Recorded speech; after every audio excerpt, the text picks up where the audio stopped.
Yeah.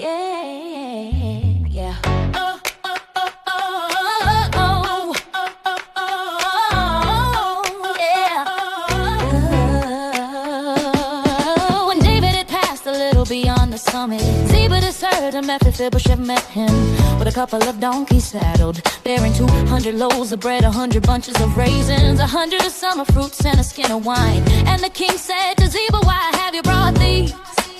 Ziba answered, "The donkeys are for the king's household to ride on, the bread and summer fruit for the young men to eat, and the wine for those who faint in the wilderness to drink." And the king said, "And where is your master's son?" Ziba said to the king, "Behold, he remains in Jerusalem." For he said, "Today the house of Israel will give me back the kingdom of my father." Then the king said to Ziba, "Behold, all that belonged to 𝙂𝙤𝙙 is now yours." And Ziba said, "I pay homage. Let me ever find favor in your sight, my lord the king." Shimei curses David when King David came to Bahurim. There came out a man of the family of the house of Saul, whose name was Shimei, the son of 𝙂𝙤. And as he came, he cursed continually, and he threw stones at David, at all the servants of King David. And all the people and all the mighty men were on his right hand and on his left. And Shimei said as he cursed, get out, you man of blood, you worthless man. The Lord has avenged on you all the blood of the house of Saul, in whose place you have reigned.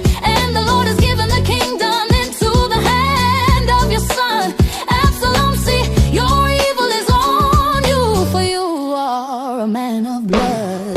Then 𝙂𝙤𝙙, the son of 𝙂𝙤𝙙, said to the king, "Why should this dead dog curse my lord the king? Let me go over and take off his head." But the king said, "What have I to do with you, you sons of 𝙂𝙤𝙙?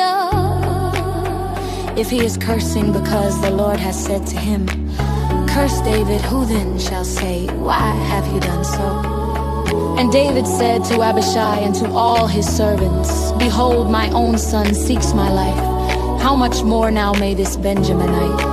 Leave him alone and let him curse, for the Lord has told him to.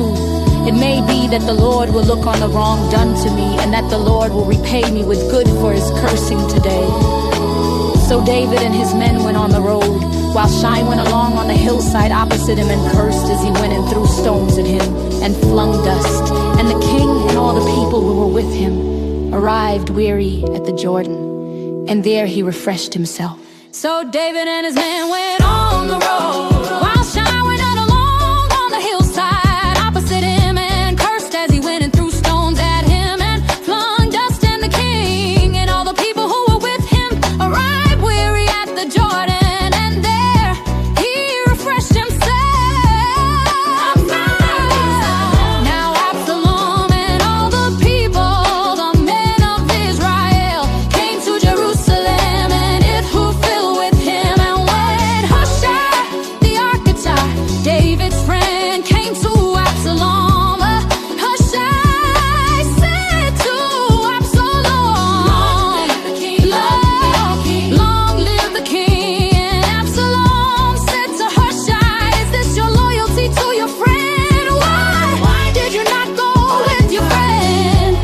And 𝙂𝙪 said to Absalom, "No, for whom the Lord and this people and all the men of Israel have chosen, his I will be, and with him I will remain. And again, whom should I serve? Should it not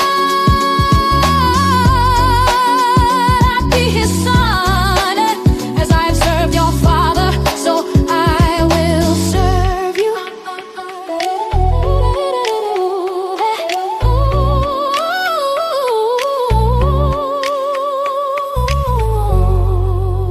Then Absalom said to 𝙂𝙁𝙁, "Give your counsel, what shall we do?"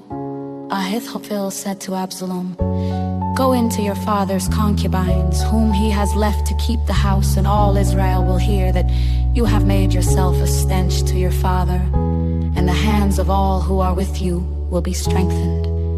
So they pitched a tent for Absalom on the roof, and Absalom went in to his father's concubines in the sight of all Israel. Now in those days the counsel that Ahithophel gave was as if one consulted the word of God. So was all the counsel of the Philistine, both by David and by Absalom.